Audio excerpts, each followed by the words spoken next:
Following the last video ranking all the formable modifiers, I decided to mess with them a little more, and some of them can get pretty broken, in a good way or not. This is what this video will show, the good, the bad, and the ugly of formable nations. Without further ado, let's get started. Okay, so we're gonna play as Germany, or the German Empire, technically, but what I want to show you is their modifier. You can see, you gain war exhaustion, like, you passively gain war exhaustion, but of course, this doesn't have an effect during peacetime because, your war exhaustion decreases during peacetime, but that is not the case when you're at war.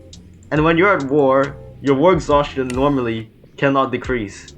The only way to decrease your war exhaustion while at war is to go down socialism or communism, or you can get government spending.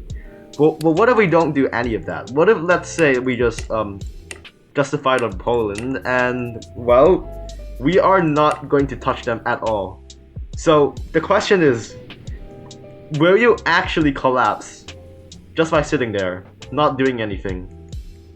And the answer, I think, is yes, but still, I want to try it out because it'll be very funny if this is actually true. Alright, let's declare war on Poland, and let's see for ourselves if you're actually gonna collapse not doing anything. I'm literally not gonna do a single thing. I'm even gonna delete my troops, and there's no way. And yeah, okay, we are getting war exhaustion. And yeah, we are our war exhaustion is increasing naturally because we don't have government spending. So basically, we are gonna collapse. Full stop. If we don't get government spending, so yeah. If you play as the German Empire, you have to get government spending if you go to war, or just get communism. But still, if you want to go fascist or something, you have to get government spending, or you're just gonna be a sitting duck. We're already collapsing. I'm just gonna like leave this on, and while we do the other tests, we can see how much Germany will have collapsed by then.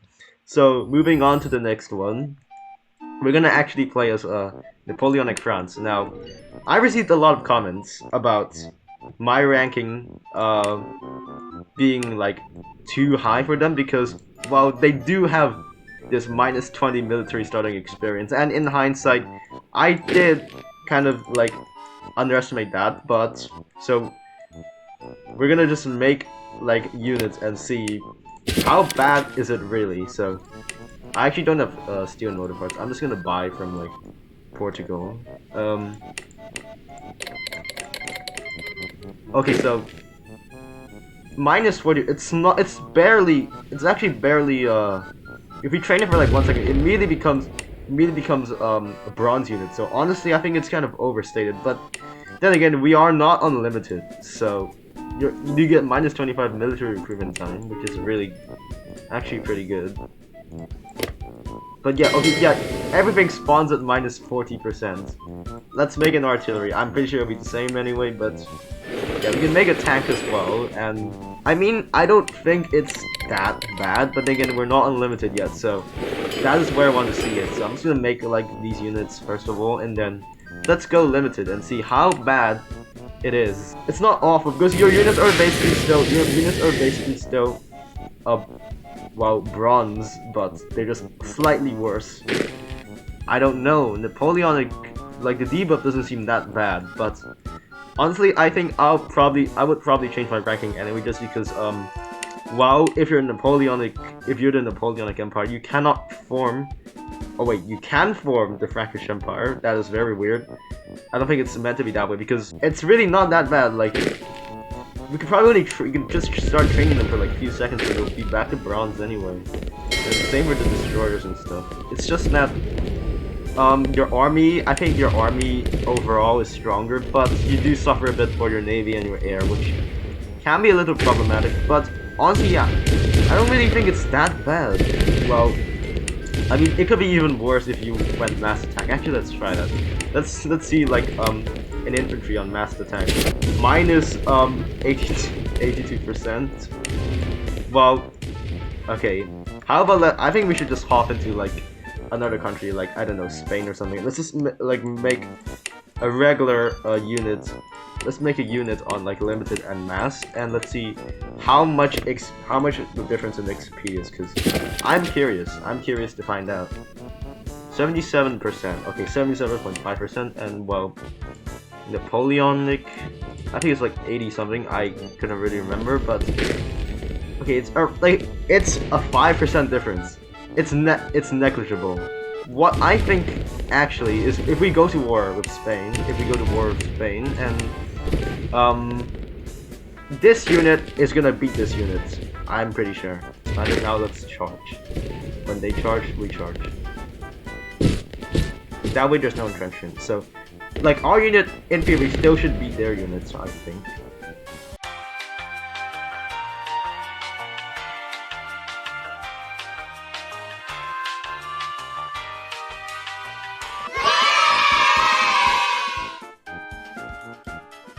But yeah, they've gone to the 0.67 war exhaustion. The stability is already trickling down. I mean, it's not a huge increase, but it's still funny to see, like... It's still really funny to see Germany's inevitable downfall when they're at war and they don't do anything. The other thing I wanted to see is how cheap can your navy get. So of course, as you saw before, I kind of made stuff as Portugal because I wanted to use them to test it out, because they get minus 15 naval upkeep, and we're already fascist, so we get another 60. But I haven't gotten. But what I'm gonna do now, I'm just gonna get ideology improvement. I think that turns into 81%, and then we're gonna get enforced party loyalty. I think, yeah, I think that's it. And then when we go to war, we're gonna get emergency war fund. I just want to see how cheap can your navy go. Okay, our aircraft carrier is made. Let's check the upkeep. 300,000 for one aircraft carrier. Okay, let me show you something. You know how much upkeep? You know how much upkeep $300,000 is for like other units? $300,000 normally is what? Like 150,000 infantry. Yeah. So okay, let's just say we deleted one unit. Yeah. After that, there's no difference. So 150k infantry normally costs 300,000, as you can see here. But for Portugal, with fascist and with like all the military upkeep reductions possible, it also costs 300,000 for them. Just think about that. And oh, okay, Germany, you're not looking good. Okay, anyway, you could run around with like a really big navy as like Portugal, or the North Sea Empire. That they also give navy upkeep reduction, or the Dutch. But I chose to use Portugal because I think they have the best flag. But anyway, alright, we're on number 4 now, so I want to be, we're gonna be the Persian Empire. Now, okay, so this buff, I felt like I ranked it a little too high, but you get 25% more XP for the infantry, which is already nice. Which is already very nice. Your infantry is 25% better than any other countries already. But if you turn on specialization, and let's make troops, you see in a second. If we're on specialization as the Persian Empire and we make troops on, well, we don't even have to be on volunteer, we can go on limited and it'll still be the same, but let me show you first. On volunteer,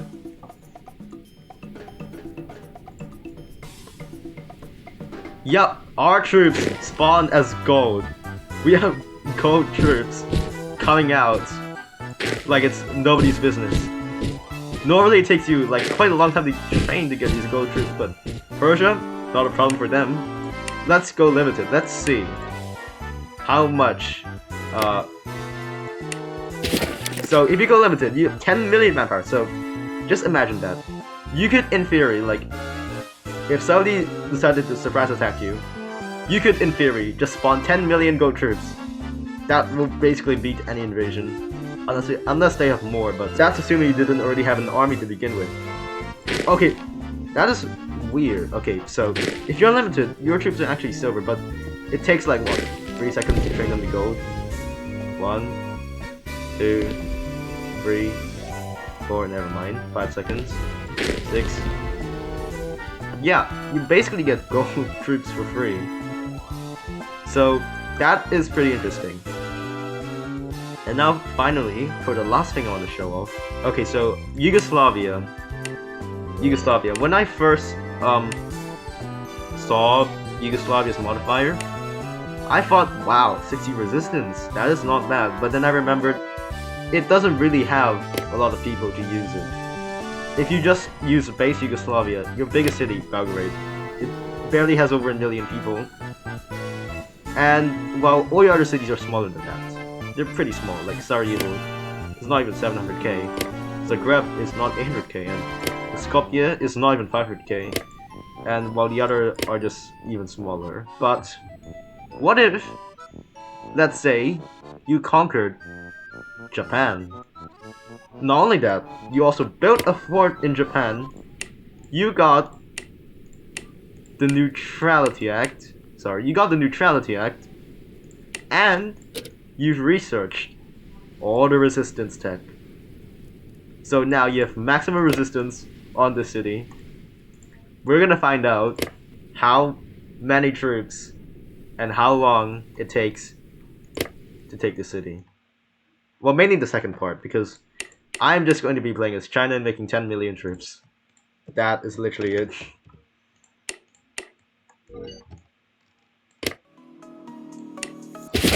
Okay.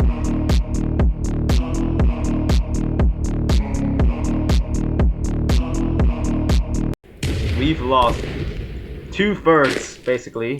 Basically 2/3 of our army. That, I think, is pretty insane.